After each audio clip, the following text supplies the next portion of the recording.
Et les gars, vous nous faites la possibilité d'avoir des réglages hyper titilleux, hyper intéressants, qui permet d'embellir la voix, d'avoir un micro excellent.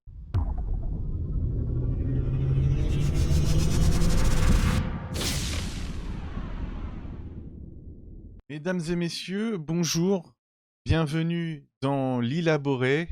Aujourd'hui, on s'attaque à un casque qui est le Logitech G Pro X deuxième génération. Un casque qui est vanté sur pas mal de vidéos YouTube. Les gens en disent vraiment du bien, disant que pour le prix de 120, 110, 130 euros, autour des 100 euros, ça serait le meilleur casque gamer avec donc un son très adéquat aux jeux vidéo et un micro qui suivrait aussi le cours des choses, on va dire ça. Pour vous présenter un petit peu, d'une part, donc le casque évidemment, qui est ici. Voilà. Donc on a un casque type, on va dire classique, hein, type hi-fi, voilà, avec des oreillettes. Là, j'ai mis celle en mousse, par exemple, avec un arceau réglable à cran. Donc là, il n'y a pas de problème là-dessus. Eh bien, la qualité est très très bonne. Au premier ressenti, en tout cas, aucun problème sur la qualité. On a quelque chose qui ressemble beaucoup à celui que j'ai sur la tête, le HyperX Cloud 2. On est sur quelque chose qui me semble déjà très très confortable et très très qualitatif. Voilà, niveau accessoires, on a donc une housse de protection de transport, que ça c'est pour ceux qui vont peut-être déplacer le casque. Pour ma part, c'est quelque chose dont je n'ai peu d'utilité et il servira surtout à ranger les accessoires. Au niveau du câblage, on a donc le câble directement branché sur le casque, hop, ici, qu'on peut rebrancher comme on veut. D'accord? Que sur l'oreillette de gauche, par contre, il n'y a aucun moyen de le mettre sur l'oreillette de droite. Il y a une petite commande avec un bouton mute, un volume général du casque. Et on a, hop, voilà, une sortie 3.5. En gros, il fait micro et audio en même temps. On a des câbles qui nous permettent donc d'adapter sur différents appareils. Notamment, donc là, on a un câble pour directement mettre le casque en deux sorties micro et audio sur un PC, pour ceux qui veulent pas utiliser l'USB, et on en reparlera plus tard, voilà, donc avec l'adaptateur. Et on a tout simplement la version mobile, je sais même pas à quoi il sert exactement. Si, il y a un micro en fait, un tout petit micro ici, si on veut l'utiliser sur un mobile. Donc voilà pour les accessoires, on a des... donc ça c'était celle d'origine, c'est des oreillettes en cuir, un simili-cuir, très souple. Mémoire de mousse, mémoire de forme à l'intérieur en mousse. D'accord? Et donc celle que j'ai mise dessus, c'est celle en mousse. Celle en mousse tient moins chaud et j'ai cette habitude-là. Alors ça isole moins normalement, mais comme ça tient moins chaud, j'ai cette habitude de garder ce type de matière qui est beaucoup plus confortable pour ma part. Après, il y en a qui préfèrent le simili-cuir, donc au moins on a le choix selon nos préférences. Ensuite, donc, au niveau de la boîte, on a donc le nom du casque, hein, Logitech Pro X ici en relief. On aperçoit tout de suite quelque chose qui normalement est très important en ce moment, surtout pour les streamers. Donc on a le logo estampillé Blue Voice. Vu que la marque Logitech a racheté Blue Voice, la première question que je me suis posée, c'est tiens, est-ce qu'ils ont mis un micro Blue Voice sur cette deuxième génération? Bon, je sais pas. Ensuite, on a les différents logos des partenaires, hein, de ceux qui ont testé le produit ou qui ont le produit en main pendant leur travail, on va dire, que ce soit les joueurs pro ou les labels, etc. Bon, derrière, on a les caractéristiques du micro. Je crois que c'est un 32 ohms, de 20 Hz à 20 kHz au niveau de la fréquence au niveau de la plage des fréquences. Pas forcément intéressant en vrai, parce que c'est bien d'avoir une base de référence, mais c'est quand même mieux de le tester et d'avoir nos bases de référence. Donc tous les renseignements sont un peu plus détaillés ici, et on va voir tout de suite ce qu'il donne, tout simplement.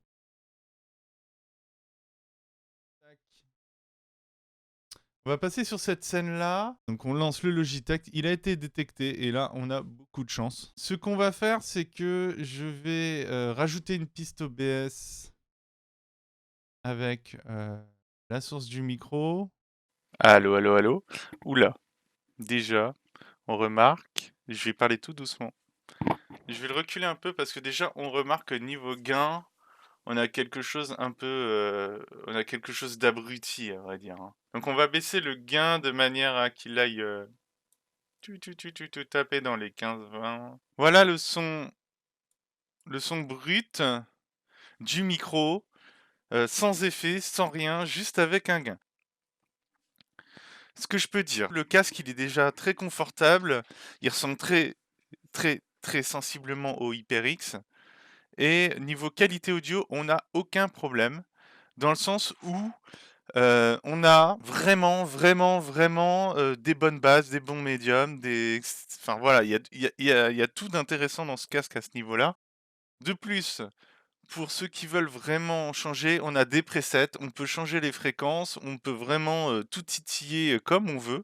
Il y a aucun problème là-dessus. De plus, avec la communauté, on peut rajouter des presets qui ont été faits par, d'autres personnes et donc il est, personnalisable à souhait. Il y a aucun problème là-dessus.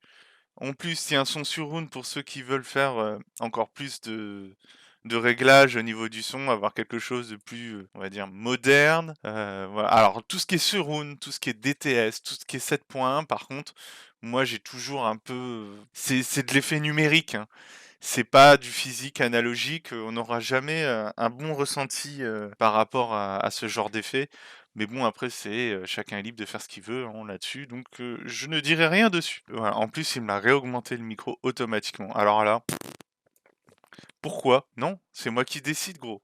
Pourquoi, tu augmentes le micro comme ça? J'avais fait mon réglage. Premier souci, sur ce Logitech G Pro X, le logiciel détecte une fois sur deux le casque. C'est-à-dire qu'à un moment, on peut ouvrir le logiciel après avoir démarré son ordinateur. On a un souci, il détecte une fois sur deux le casque et c'est pas terrible parce que si on veut faire vite fait des réglages, on se retrouve un peu dans le baba. Du coup, il faut débrancher le casque, quitter le logiciel complètement, le réouvrir, relancer et là il se détecte. Bon, on va passer sur l'estampillé Blue Voice, qui sont en fait des réglages supplémentaires. Hop, voilà, on est passé dessus, donc réaugmentation du son évidemment. On va baisser, histoire de pas vous péter les oreilles.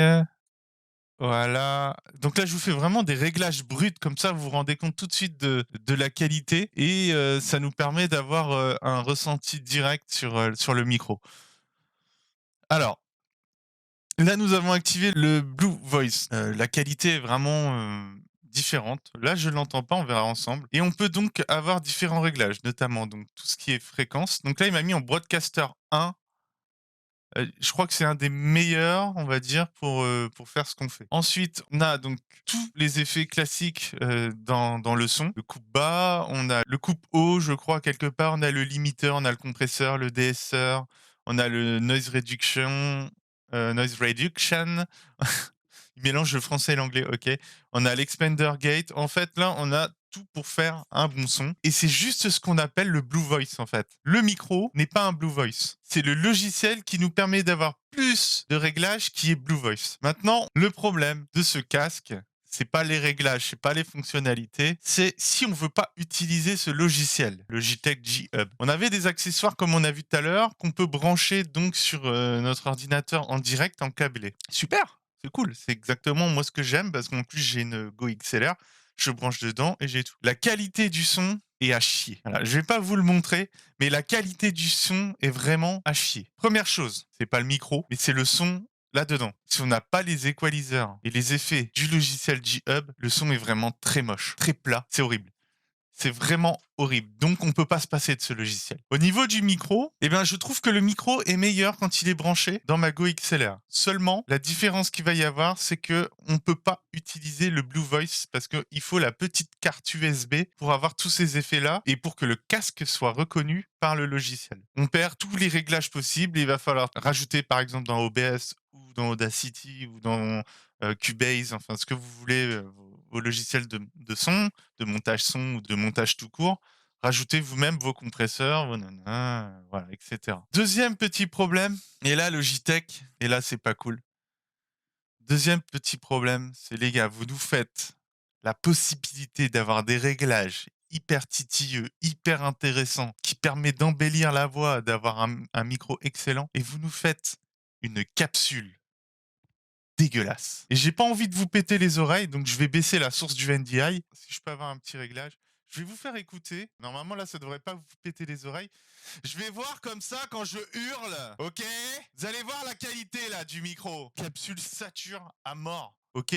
Je fais ça avec mon HyperX, j'ai aucune saturation. Je veux dire, ça arrive quand tu joues, tu gueules, ok? Pour les plus titilleux d'entre vous, vous allez me dire: «Mais mec, c'est normal, t'as vu, t'as un level à 75». OK, OK. Regardez, je vais le passer à 23, d'accord? Je le passe à 23. Je l'ai passé à 23 et quand je hurle, on a toujours cette saturation. Normalement, on a quand même un logiciel qui a un limiteur, qui a un compresseur, donc quelque chose qui nous permettrait de pas faire saturer ce micro. On revient ici.